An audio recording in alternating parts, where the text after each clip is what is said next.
মানধাতার আমলের সংবিধান চলবে না। ব্রিটিশ আমলের সংবিধান ঝুটা হয়। বারবার অ্যামেন্ডমেন্ট করে এই সংবিধান নিয়ে দেশ শাসন করা যাবে না, চাই একনায়কতন্ত্র। তাই ঘুঁটি সাজানো হচ্ছে, নাম বকলমে মোদি ঘুঁটি। ঠিক এই রকমই ইঙ্গিত দিলেন সিনিয়র সাংবাদিক দিল্লি থেকে এন.কে. সিং, যার বিবৃতি দেওয়া বেশ কিছু ক্লিপিংস আমাদের কাছে আছে, তবে যাচাই করে দেখে নিয়ে আমাদের এই চ্যানেল। আপনারা দেখছেন এখন নজর চ্যানেল ইএনসি বাংলা থেকে। আমি ডাক্তার সঞ্জয় সেন আপনাদের সামনে এই এন.কে. সিংয়ের বিবৃতি নিয়ে এক বিশেষ প্রতিবেদনে কি বললেন তা আপনাদের সামনে তুলে ধরছি। তিনি এইভাবে বললেন যে একবার দুবার ভুল করেছেন ভোট দিয়ে, আবার তৃতীয়বার 24-এর লোকসভায় নির্বাচনে বিজেপিকে ভোট দিন, আর এই ভুল করার মাসুল গুনতে থাকুন আগামী দিনে। জোরের সঙ্গে সদর্পে বললেন সিনিয়র সাংবাদিক এন.কে. সিং। তার মানে কি বলতে চাইছেন যে মোদি হটাও দেশ বাঁচাও নয়, মোদি ले आओ, मोदी टीम बनाओ, देश में अगरबत्ती जलाओ, पूंजीपति कमाओ, ईस्ट इंडिया कंपनी ले आओ, यही तो तरीका? नहीं, ऐसा नहीं, तब कैसा है? না না না, এরকম নয়। নরেন্দ্র মোদী আবার প্রধানমন্ত্রী হলে কি বিপদ আসন্ন, তারই ইঙ্গিত দিলেন সিনিয়র সাংবাদিক এন.কে. সিং। দেখুন, তার মুখেই শুনুন। তবে শেষ পর্যন্ত দেখবেন, তারপর মন্তব্য করবেন কমেন্টস বক্সে। আপনারা দেখছেন এখন নজর চ্যানেল ইএনসি বাংলা থেকে। আমি ডাক্তার সঞ্জয় সেন আবার আসবো আপনাদের সামনে। এক চোখ নয়, দু চোখ দিয়েই দেখি, তাই আমরা একটু অন্যরকম। मैं एन.के. सिंह बस एक बार फिर से गलती कर दीजिए, तीसरी बार, और फिर उसके बाद आपकी पीढ़ियां नहीं झेल पाएंगी जो होगा। बस 2024 में एक बार फिर वो गलती कर दीजिए, न ये संविधान रहेगा, न ये प्रजातंत्र रहेगा, न ये आपकी आवाज रहेगी, सब कुछ बदल जाएगा। जो तैयारी है वो रोंगटे खड़े करती है, आपके बदन में झुरझुरी ला सकती है, जिस तरह की तैयारी है। आज मोदी जी के तमाम ऐसे लोग छूटे हुए हैं जो इशारों में भविष्य का प्लान बताते हैं, ताकि आप ज़हनी तौर पे उसे कबूल करना शुरू कर दें। अमेंडमेंट से काम नहीं चल रहा है। दिल्ली सरकार के पावर्स को सुप्रीम कोर्ट ने जो दिया था उसे बदला, मजा नहीं आया। तो अब ये छोटे-छोटे संविधान के बदलाव जो हैं, इससे मजा नहीं आ रहा है। अब ये पूरा संविधान ही बदल মধ্যবিত্ত নিম্ন মধ্যবিত্ত থেকে সকলের কাছে শেষ আশ্রয় হচ্ছে সুপ্রিম কোর্ট। সেই আদালতের নির্দেশের ওপরও পার্লামেন্ট আইন করে বদলাতে পারে তার নির্দেশ। সেই পথেই এগোচ্ছে মোদি সরকার। আগামী দিনে আবার ফিরে আসলে তাই কি হবে? उनका मानना ये गुलामी की दास्ता है। डॉक्टर अंबेडकर बाबा साहब का कोई रोल नहीं है। तमाम संविधान के ज्ञाता थे, जिन्होंने 2.5 साल लग के इसको दिन रात लग के 2.25 साल लग के बनाया, एक एक शब्द पे चर्चा की, और जिसके बारे में कहा गया, जब संविधान सभा शुरू हुई तो उसके पहले दिन डॉक्टर सच्चिदानंद सिन्हा इसके चेयरमैन थे। तब डॉक्टर अंबेडकर और डॉक्टर राजेंद्र प्रसाद नहीं आए थे, वो पहले चेयरमैन थे और प्रोटेम चेयरमैन आप कह सकते हैं। तो उन्होंने अपने स्पीच में जोसेफ स्टोरी का एक वो कथन कोट किया, कहा कि ये जो स्ट्रक्चर हम लोग बनाने जा रहे हैं, बहुत काबिल लोग बना रहे हैं, लेकिन घंटे भर नहीं लगेगा अगर इसके किरदारों ने इसको गिराना चाहा। ये जो नया आपका सरकार है, ये जो सरकार 9 साल से चल रही है, इसको इस संविधान से अब मतलब नहीं है, क्योंकि ये तो रोक रहा है। कोई जज बैठा है उधर, जस्टिस चंद्रचूड़, वो रोक देता है। बताइए कितना बड़ा काम है कि आप विकास के लिए, एग्जीक्यूटिव जब बुलडोजर चलाती है मुसलमानों के, तो ये रोकने की वकालत करते हैं। ये जज साहब क्या है? ये क्या जनता से चुन के आए हैं?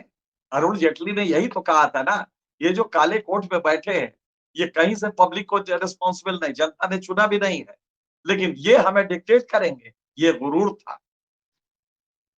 वो दिवंगत है अब, लेकिन यही भाव आज भी मोदी जी उसको लेके ढो रहे हैं और ढो ही नहीं रहे हैं। लगभग भारत बदलने जा रहा है, अमृत काल है, तो पहला ये होगा कि ये संविधान ही बदल दो।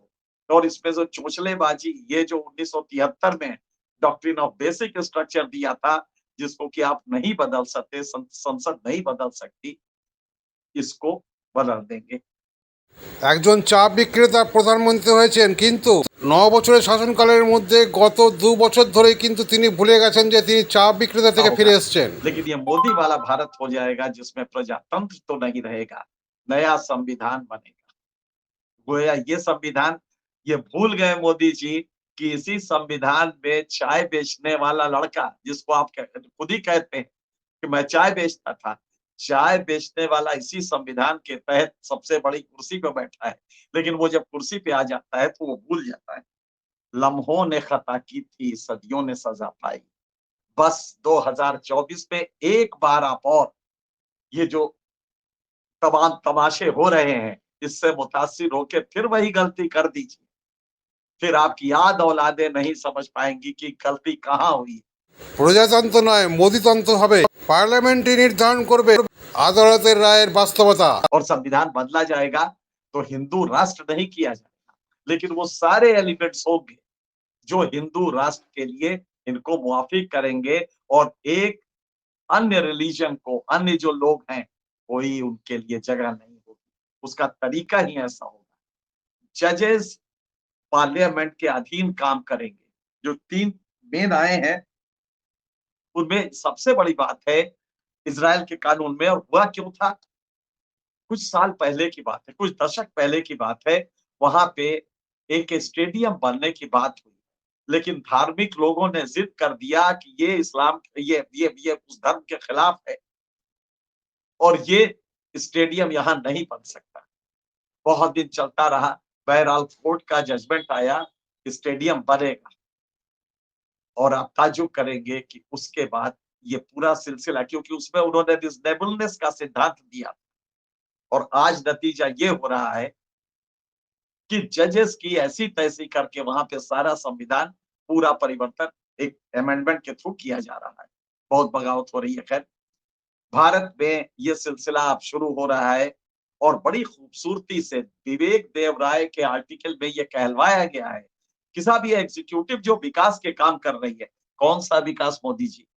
ये बुलडोजर चलवाना विकास है, या सड़क पे एक खास आइडियोलॉजी के गुंडे घूम घूम के तलाशेंगे और वंदे मातरम करवाएंगे, ये वाला विकास?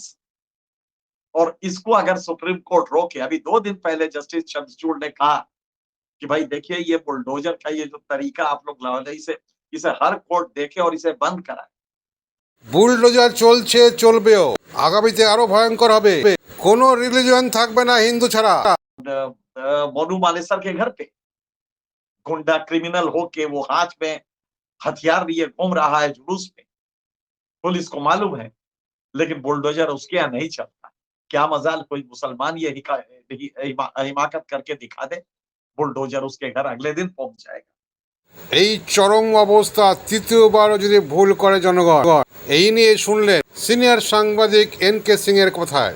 তর্কের খাতিরে যদি মেনে নেই এন.কে. সিং এর বক্তব্য সঠিক হতে পারে যে সংবিধান আমূল পরিবর্তিত হবে, তবে তা কিরূপ তার রূপটাও দিয়েছেন।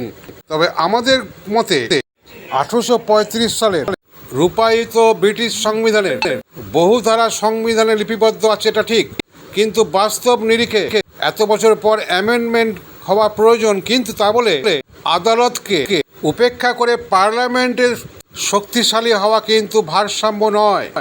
এই যদি হয়, এক ভয়ঙ্কর খেলা হবে, গৃহযুদ্ধ বেঁধে যাবে। সংবিধান রচয়িতা নিয়ে গবেষণা প্রয়োজন, কিন্তু 1933 সাল থেকে 36 সালের মধ্যে যে নেতাজি সুভাষচন্দ্র বসু দেশ স্বাধীন হওয়ার পর শাসনযন্ত্র কিরকভাবে, তার নকশাও, এমনকি ইকোনমিক ফিলোসফিও দিয়ে গেছেন তিনি, তা যদি ইমপ্লিমেন্ট করার স্পর্ধা দেখাতে পারেন নরেন্দ্র মোদী, বা এইরূপ ঘোষণা হয় লোকসভা নির্বাচনের আগে, তবে বাজিমাত কিন্তু বিজেপি করবে। কিন্তু মোদী কি করবে?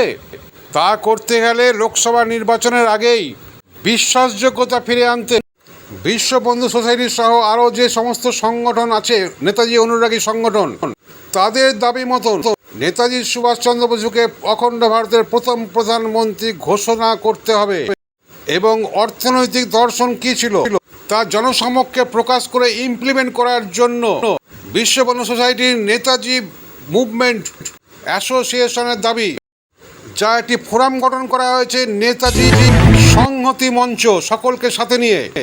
তাদের কাছে লিখিত প্রতিশ্রুতি যারা দেবে, শুধু বিজেপি কেন, ইন্ডিয়ান যে মহাজোট হয়েছে, যে দল বা সাংসদের নির্বাচনের প্রতিদ্বন্দ্বিতা করছেন, তারা এই লিখিত প্রতিশ্রুতি দিয়ে ভোটে লড়বেন, তারাই হচ্ছে বা তাদের জিতিয়ে নিয়ে আসার জন্য এই নেতাজি সংহতি মঞ্চ আগামী দিনে নেতাজি সাইক্লোনের মাধ্যমে জনজাগরণের নতুন ভারত গড়বে। নমস্কার।